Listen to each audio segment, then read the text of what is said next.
Assalamualaikum warahmatullahi wabarakatuh.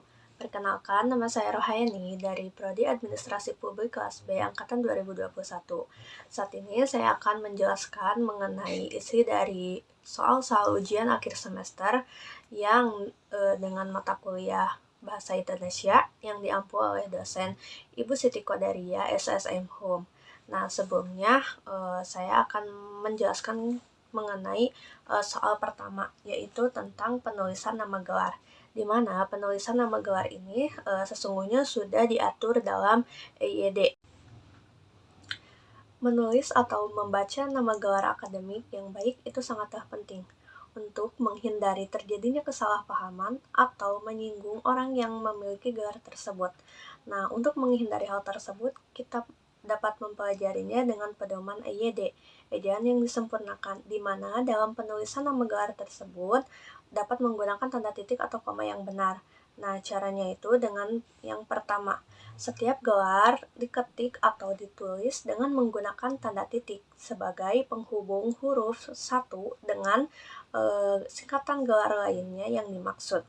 Yang kedua, nama gelar ditulis sesudah maupun sebelum nama seseorang. Yang ketiga, nama gelar dan orang dihubungkan dengan tanda koma. Dan yang terakhir, yang keempat, yaitu jika seseorang memiliki gelar lebih dari satu, maka singkatan gelar tersebut dihubungkan dengan tanda koma. Nah, untuk contohnya itu, kita bisa lihat dari sini ada 5 contoh penulisan nama gelar. Nah, lanjut kita ke soal nomor 2, yaitu tentang apa sih yang dimaksud dengan karya ilmiah dan apa yang dimaksud dengan skripsi. Nah, kedua hal ini mungkin agak berbeda ya teman-teman. Yang pertama, karya ilmiah.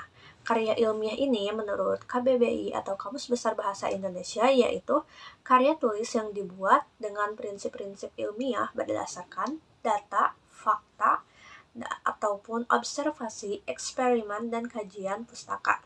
Nah, di mana karya ilmiah ini bersifat formal. Jadi, karya ilmiah ini juga bersifat objektif, di mana setiap tulisan yang dituangkan itu berdasarkan fakta, berdasarkan analisis ataupun riset yang telah kita lakukan, tidak berdasarkan subjektif atau pendapat dari kita sendiri. Nah, untuk skripsi sendiri mungkin kita sudah tidak asing lagi ya teman-teman. Banyak kita mendengar bahwa skripsi ini merupakan salah satu persyaratan tugas akhir dari mahasiswa sarjana 1 ataupun S1, di mana skripsi ini menjadi suatu persyaratan akhir yang wajib dipenuhi oleh mahasiswa ketika lulus untuk S1-nya.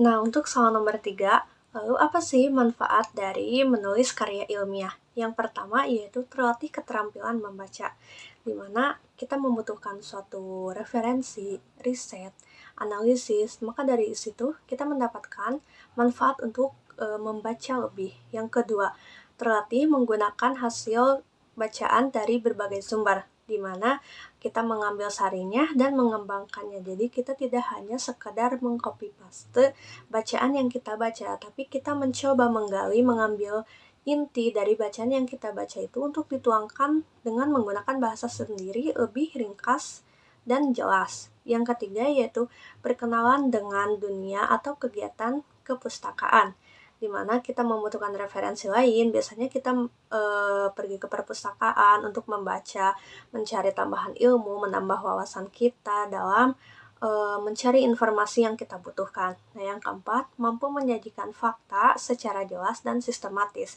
karena kita melakukan analisis.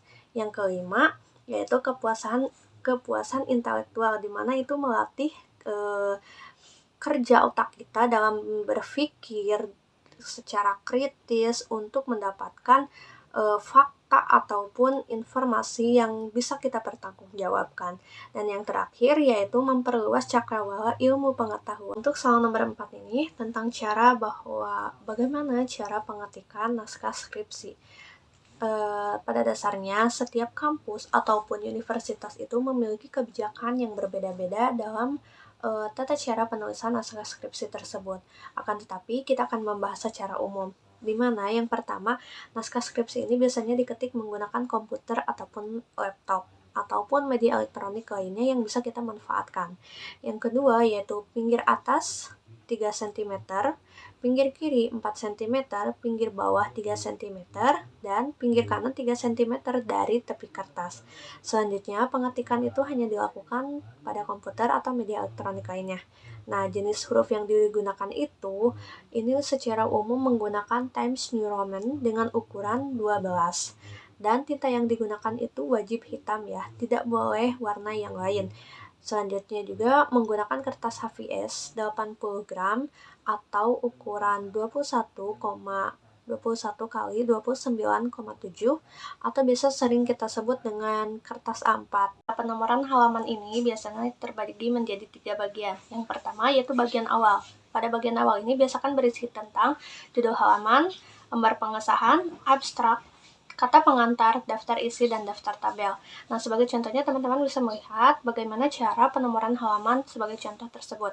Nah, selanjutnya ke bagian kedua atau bagian isi, di mana bagian ini berisikan tentang isi naskah skripsi tersebut dimulai dari bab 1 hingga pada kesimpulan dan saran. Dan yang terakhir yaitu bagian akhir, di mana bagian akhir ini merupakan bagian ketiga atau biasanya berisikan tentang daftar pustaka dan lampiran. Nah, selanjutnya mengenai plagiarisme. Apa sih yang dimaksud dengan plagiarisme?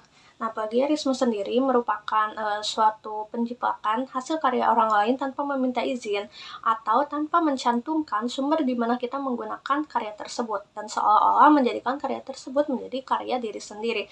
Nah, kegiatan tersebut sangat tidak dibenarkan karena sikap plagiarisme tersebut dilarang dan diatur dalam undang-undang di mana kita harus meminta izin ketika kita menggunakan karya orang lain atau kita mencantumkan dari mana sumber yang kita gunakan sebagai referensi. Nah, untuk cara mengutip kutipan langsung ini, yang pertama, kutipan langsung pendek sama dengan kutipan tidak lebih dari 4 baris. Jadi kita harus tahu ketika kutipan itu lebih dari 4 baris, maka kutipan itu termasuk kutipan panjang. Nah, selanjutnya, kutipan diintegrasikan langsung dalam teks. Yang ketiga, jarak baris kutipan sama dengan jarak baris teks yang ada atau sebanyak 2 spasi. Yang terakhir, kutipan diapit dengan tanda kutip. Tanda kutip ya, teman-teman. Nah, contohnya ada di sini. Lanjut kita ke cara mengutip kutipan langsung panjang. Jadi kan kutipan langsung ini terbagi menjadi 2. Ada kutipan langsung pendek dan kutipan langsung panjang. Nah, cara mengutip kutipan langsung panjang yaitu kutipan langsung panjang sama dengan kutipan 4 baris ataupun lebih. Nah, kutipan itu dipisahkan dengan badan teks. Lanjut, kutipan bergerak 1 spasi, yaitu badan naskah biasanya 1,5 spasi. Yang ketiga, kutipan tidak selalu menggunakan tanda kutip. Boleh menggunakan ataupun tidak, jadi itu opsional untuk kita. Nah, yang keempat, seluruh kutipan diletakkan menjorok ke kiri, ke dalam 5-7 ketukan. Dan yang terakhir yaitu dengan jika terjadi kutipan dalam kutipan, nah gunakan tanda kutip tunggal atau jamak. Contohnya ada di sini. Nah, kita akan membahas pengertiannya dulu deh. Apa yang dimaksud dengan kutipan tidak langsung? Kutipan tidak langsung yaitu mengambil gagasan atau ide dari sumber tertentu tetapi dikalimatkan dengan bahasa si pengutipnya atau sama dengan menyitir atau sisiran. Nah, cara mengutip kutipan tidak langsung ini yang pertama, yang dikutip hanya ide pokoknya, bahasa kutipan dengan bahasa sendiri. Yang kedua, yaitu kutipan diintegrasikan dalam badan naskah atau teks. Yang ketiga, jarak bagian kutipan sama dengan jarak badan teks lainnya. Dan yang keempat, kutipan tidak menggunakan tanda kutip. Nah, untuk contohnya teman-teman bisa lihat ya, di sini ada. Kita lanjut ke soal berikutnya tentang contoh kutipan langsung dan tidak langsung. Teman-teman bisa lihat di sini perbedaannya bahwa yang pertama itu ada kutipan langsung pendek dan yang kedua itu ada kutipan langsung panjang. Nah, selanjutnya ini dia contoh dari kutipan tidak langsung yaitu dari buku tentang kebijakan publik yang ditulis oleh Bapak Ramaditya Rahardian.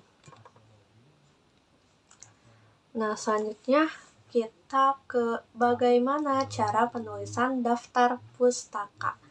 Nah, kita bisa lihat di sini contohnya teman-teman, cara menulis daftar pustaka buku dengan jurnal. Di mana yang pertama ini nih, nama belakang, koma, menggunakan nama depan. Selanjutnya, tahun terbit, titik, judul bukunya, bercetak miring, titik, tempat terbit, titik 2, dan sumber penerbit. Nah, untuk jurnal juga sama, kita menggunakan nama belakang dulu, koma, baru nama depan. Nah, selanjutnya tanda kutip, kita tuliskan judul jurnalnya itu apa. Selanjutnya dikutip kembali, ini itu jurnalnya mengenai apa, tema jurnalnya apa. Selanjutnya volume berapa, nomor berapa, dan tahun terbitnya berapa. Teman-teman bisa lihat ya contohnya di sini ada contoh penulisan daftar pustaka dari buku dan ada contoh penulisan daftar pustaka dari jurnal. Nah, baik teman-teman, mungkin sekian yang bisa saya sampaikan. Kurang dan lebihnya mohon dimaafkan jika ada kesalahan kata atau dalam penyampaian, mohon dimaafkan sebesar-besarnya. Jika ada kekeliruan, boleh teman-teman mengirimkan kritik dan sarannya di kolom komentar. Semoga bermanfaat untuk teman-teman, khususnya untuk saya juga dalam menambah dan memahami ilmu tersebut. Terima kasih kepada Ibu Siti Qodaria sebagai dosen pengampu mata kuliah Bahasa Indonesia. Terima kasih. Assalamualaikum warahmatullahi wabarakatuh. See you.